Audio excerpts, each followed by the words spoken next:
Hi everyone, it's Michael Buckley from Tubman Heating here. I'm with Armand Van Dyke, who's our National Contract Manager, and we're just going to run through a new installation we've put in for a steam boiler in a container. How are you, mate? Hey Mike, well in yourself. Good. Would you mind running us through the different components within this boiler house? Obviously it's a 10-foot container and all the different areas and a bit of the specification. Is that all right? Yeah, no problem. Okay, let's have a look. Yeah, so we to commission or ship out this containerized solution. It's a electrical boiler solution.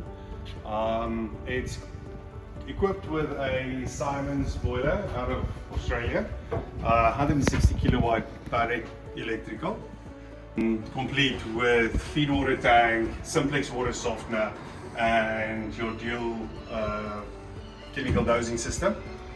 So why do you need the chemical dosing system? What's that for? Well, it is to do pre-oxidization of your boiler.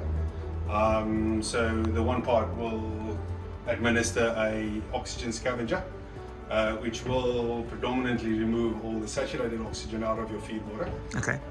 And then protects your boiler. Okay. So just this is obviously the Siemens. What size steam boiler is this? It's 160 kilowatt. It's okay. It's a small little boiler. Little baby one. Yeah. And what are the different things on there that people might be interested in? So it is very basic. There's not a lot of moving parts, which is good for the application we are at now. It's got 3 settings or capacity settings for modulation, and it's a pretty robust little machine, must admit. And if we just scan around, this is obviously the feed water. How do you spec the feed water? So you want to spec your feed water so your boiler can have at least 1 hour's worth of operation in a emergency condition. If you would have a water supply shortage, because your boiler is rated as from for a hour's capacity. It's energy per hour, kilogram per hour. You want your feed water tank to be able to provide enough water to your boiler to cool it down in case of an emergency. So this is the blowdown, is that right, Armand? That's correct. It's the blowdown vessel. Okay. So how do you specify or get the right measurements and things for the blowdown?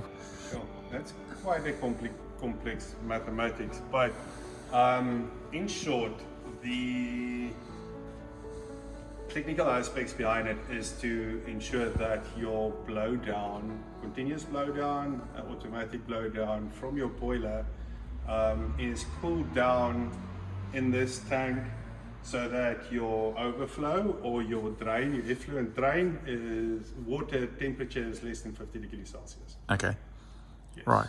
And there's particles in there, is there, or waste particles in the system? Yeah, well, the waste particles is from your boiler, so your total dissolved solids will be blown out from your boiler, hence the blowdown sequence is to remove all of these solid particles in your boiler towards your drain.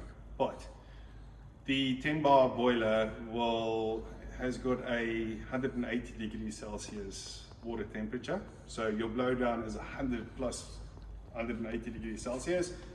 The vessel here is filled with a certain amount of water, ambient temperature. Okay. The water from your blowdown will then be mixed with this water on your blowdown sequence, and then it will substantially cool down so that your drain water or your effluent is sub 50 degrees Celsius. Thank you for taking us around this this new containerized steam system.